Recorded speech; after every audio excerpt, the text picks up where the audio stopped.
오늘 드디어 창세기의 마지막 장입니다.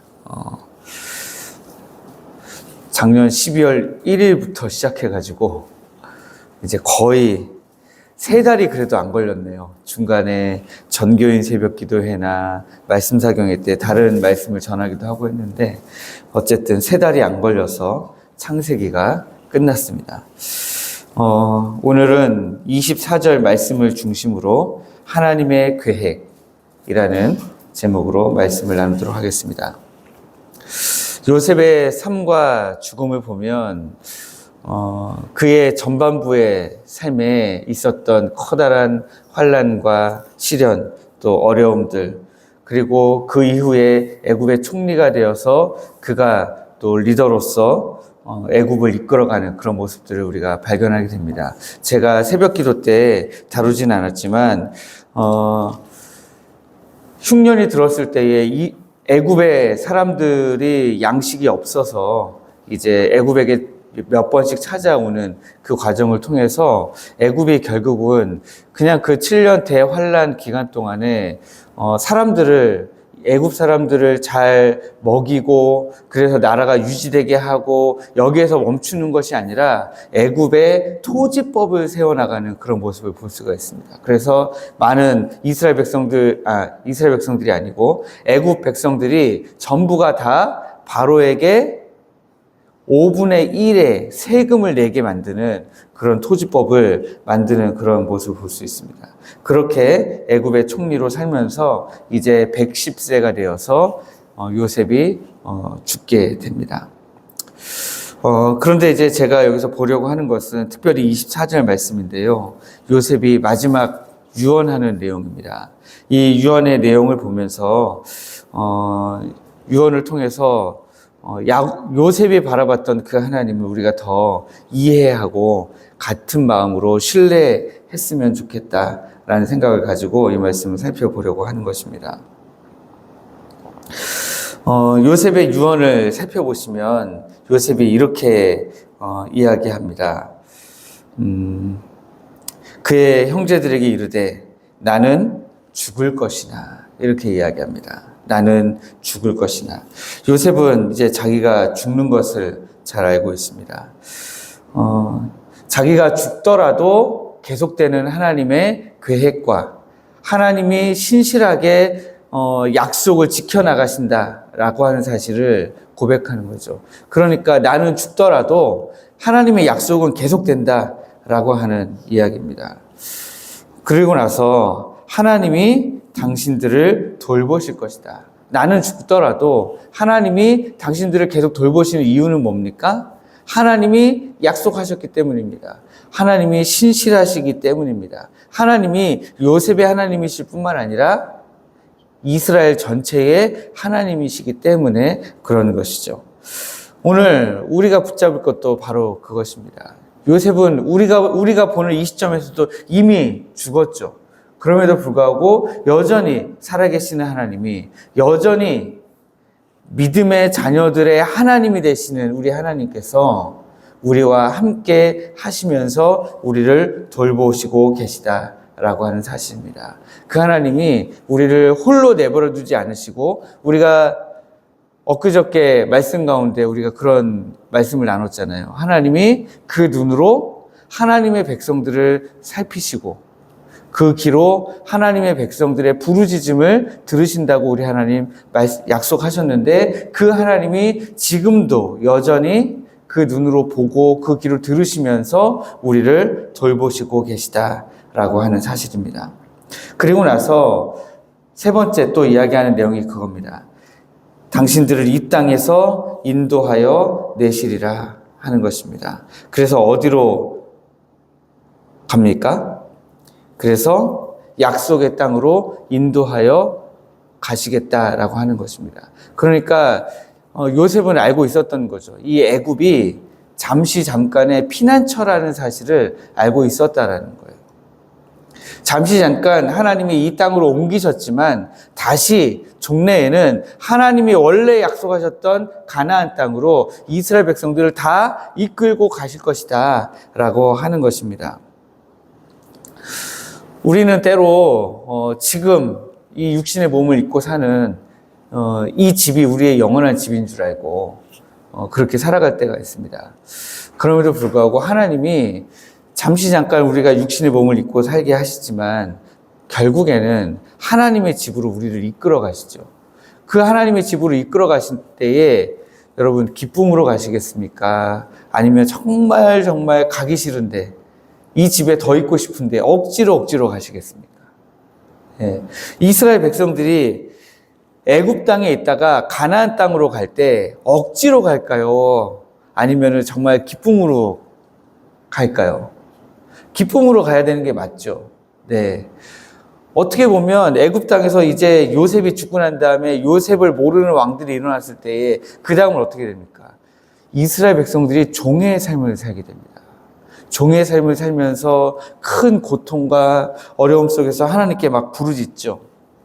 그리고 하나님이 그 부르짖음을 들으셔서 보내시는 사람이 모세잖아요. 그죠? 그리고 그 모세를 통해서 출애굽을 하고 나서 이스라엘 백성들이 약속의 땅으로 기쁨으로 가느냐면 그렇지가 않아요. 중간에 뭐라고 얘기합니까? 야, 우리가 옛날 애굽에 있을 때에 고기도 먹고 뭣도 좋았는데 하면서 그때를 막 추억하면서 하나님께 원망하고 하나님께 범죄하지 않습니까? 약속하신 하나님이 약속의 땅으로 이끌어가고 계신데도 불구하고 불평하는 이스라엘 백성들의 모습을 우리가 볼 수 있는 거예요. 우리가 지금 하나님의 나라를 향하여 다 같이 걸어가고 있잖아요. 그런데 하나님의 나라를 향하여 걸어가고 있는 이 땅 가운데서 우리가 때로는 불평하고 원망하고 우리가 단순히 이 땅을 떠날 때만을 이야기하는 것이 아닙니다. 지금 우리가 살아가는 이 모든 과정들이 다 출애굽해서 하나님께로 나아가는 하나님이 약속하신 땅으로 인도되어져 가는 과정인데 이 과정 가운데에 우리가 우리의 생각과 다르다고 해서 우리가 조금 더 육신의 즐거움을 누리지 못한다고 해서 우리의 욕심을 채우지 못했다고 해서 하나님께 원망하고 불평하고 범죄하는 일이 없도록 우리가 조심해야 될 것입니다. 그런데 이렇게 약속하면서 이렇게 축복 유언을 하면서 그 다음에 25절 말씀에 뭐라고 얘기합니까?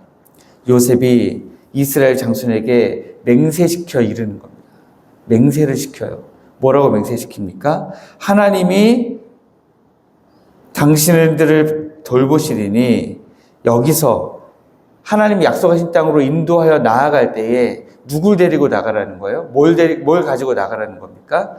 요셉의 해골을 가지고 나가라는 거예요. 저는 이 요셉의 유언을 보면서 예레미야 32장 42절에서 43절의 말씀이 생각났습니다.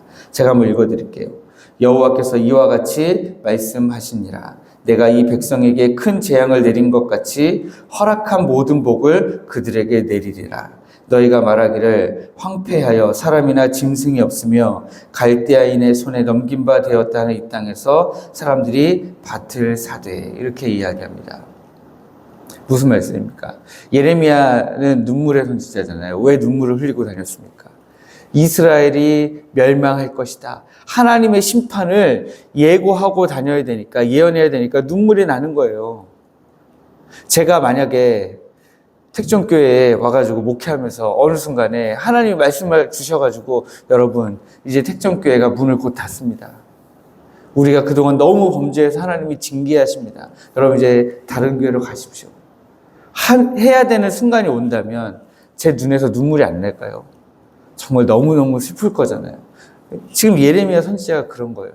여러분, 우리가 범죄해서 하나님이 이제 우리를 징계하실 텐데 우리나라가 망합니다. 애굽에 가서 도움을 청하거나 뭐 군대로 이제 싸우려고 하지 말고 그냥 우리 바벨론에게 그냥 항복하고 멸망당해야 됩니다. 포로로 끌려가는 게 차라리 낫습니다. 그게 하나님의 뜻이에요. 라고 외칠 때에 하나님의 말씀을 대언하고 외치고 있지만 마음이 너무 아프니까 눈물을 흘리는 거 아닙니까? 근데 그 예레미야에게 하나님이 말씀하시기를 내가 이 백성에게 큰 재앙을 내린 것 같이 이 나라를 멸망하게 하고 포로로 끌려가게 한 것처럼 내가 이 백성들을 징계한 것처럼 내가 이 백성들에게 허락한 복도 다시 내릴 건데 너희들이 다시 언젠가 돌아올 테니까 이 밭을 사라라는 거예요. 땅을 사라는 거예요. 그러면서 예레미야에게 야, 너가 먼저 땅을 사. 그래서 예레미야가 가서 돈을 주고 땅을 사지 않습니까?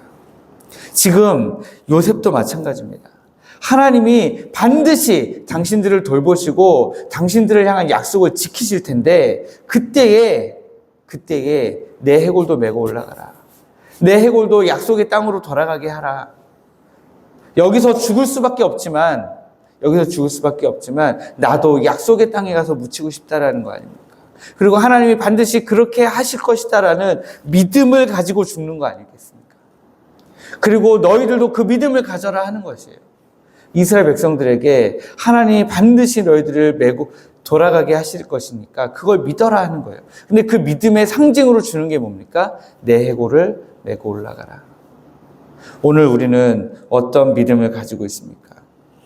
하나님이 우리를 반드시 약속하신 땅으로 인도하시리라는 믿음을 가지고 살아가고 있습니까?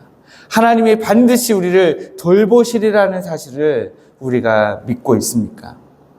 하나님의 계획이 하나님의 때에 완전하게, 완벽하게 이루어질 것이다 라고 하는 그 믿음을 가지고 있습니까? 우리 하나님은 신실하신 하나님이세요. 우리 하나님은 성실하신 하나님이십니다. 우리 하나님은 자기의 약속을 반드시 지키시는 믿으신 분이십니다. 우리가 그날을 바라보면서 믿음을 갖고 살아가지만 사실 우리의 현실은 여전히 힘들고 어렵잖아요. 여전히 괴롭잖아요. 여전히 고통스럽잖아요. 어떤 때는 한숨이 막 나오지 않습니까? 그러나 그러할지라도 요셉이 나는 죽을지라도 한 것처럼 우리의 현실이 그러할지라도 우리가 하나님을 신뢰하는 삶을 살기를 원합니다. 약속하신 대로 하나님의 계획을 반드시 이루실 하나님을 신뢰함으로 우리가 살아가기를 원합니다. 오늘 그 하나님께 매달려 기도하실 때에 하나님의 은혜를 경험하시기를 주님의 이름으로 축복합니다. 기도하겠습니다. 하나님 아버지 주님 은혜를 감사합니다. 아버지 하나님, 우리 하나님이 우리를 사랑하시고 우리에게 먼저 손 내미시고 먼저 우리의 죄를 용서하시고 우리를 자녀 삼아 주신 것을 주님 감사합니다. 그럼에도 불구하고 우리가 그 하나님을 신뢰하지 못하고 그 하나님의 계획을 온전히 믿지 못함으로 말미암아 아버지 하나님 우리가 때로 불평하고 원망하며 그렇게 하나님 앞에 범죄했던 우리의 모습을 주님 회개하오니 주여 용서하여 주시옵소서. 아버지 하나님, 우리가 그 하나님의 은혜를 신뢰하지 못하기 때문에 우리가 우리의 삶을 바라보며 우리의 삶을 살아가며 한숨 쉬고 우리 스스로 황금 송아지를 만들어 우리의 길을 벗어나려고 하고 우리의 길을 스스로 인도하려고 했던 우리의 욕심만을 채우기 바빴던 우리의 모습을 고백하오니 주여 용서하여 주시옵소서. 아버지 하나님 이제 간구하옵나니 주께서 은혜를 베푸시사 이제 온전히 우리 하나님만을 바라보게 하여 주옵소서. 우리를 반드시 돌아보시는 그 눈으로 우리를 바라보시며 그 귀로 우리의 부르짖음을 들으심으로 말미암아 우리의 삶을 감찰하시는 그 하나님을 우리가 온전히 신뢰하며 따라가게 하여 주옵소서. 우리를 향하여 가지고 계신 하나님의 계획이 하나님 결국에는 하나님의 은혜 가운데 완전하게 이루어질 줄 믿습니다. 그 믿음이 우리 안에 있게 하여 주옵소서. 약속하신 대로 신실하게 하나님 이루어 가실 그 하나님의 은혜를 우리가 신뢰하게 하여 주옵소서. 그러므로 말미암아 우리의 삶에서 불평과 원망보다는 감사와 찬양의 고백이 넘쳐나게 하시고 흘러나오게 하여 주옵소서. 그리하여서 우리의 삶을 통하여서 역사하시는 그 하나님을 우리가 깨달아 알아가게 하시며 그 하나님을 고백할 수 있도록 주께서 은혜 베풀어 주시옵소서. 아버지 하나님, 우리 교회가 이렇게 함께 하나님의 계획을 신뢰함으로 함께 걸어가는 공동체 되도록 주께서 역사하여 주시옵소서. 아버지 하나님, 하나님에 대한 믿음과 신뢰가 어떤 때는 우리의 삶으로 말미암아 혹은 악한 사단마귀의 공격으로 말미암아 조금씩 무너질 때도 있습니다. 그럴 때 우리가 서로 일으켜주며 서로 붙들어주며 서로 도와주며 서로 막아진 곳, 서로 무너진 곳을 막아서는 하나님 우리 택전교회 모든 성도들 되도록 주께서 역사하여 주시옵소서. 하나님 이제 오늘부터 5주간 그 무너진 곳들을 함께 막아서고 함께 격려하고 함께 위로하기 위하여 대신방이 시작됩니다. 아버지 하나님 주께서 은혜를 베푸시고 하나님 이 대신방의 기간 동안에 우리 성도들이 다시금 눈을 들어 하나님을 바라보는 강건한 믿음, 굳건한 믿음 가지는 이 시간들 될 수 있도록 주께서 은혜 베풀어 주시옵소서. 하나님 우리 캄보디아 최강원 선교사님 또 박성욱 선교사님을 위해서 기도합니다. 주께서 은혜를 베푸시고 두 분 선교사님의 모든 사역 가운데에 하나님의 은혜가 임하게 하시고 아버지 하나님 그 땅 가운데에 우리 하나님의 소망을 선포하게 하여 주시옵소서. 하나님 그 땅의 사람들이 우리 하나님을 바라보고 성실하신 하나님, 전능하신 하나님 신뢰하게 되는 은혜가 있도록 주께서 역사하여 주시옵소서. 하나님 우리나라와 우리 민족을 하나님께서 붙들어 주시고 하나님이 혼란스러운 가운데에 오직 하나님을 바라보는 민족으로 거듭나게 하여 주시옵소서. 주님 감사하오며 예수님의 이름으로 기도하옵나이다. 아멘.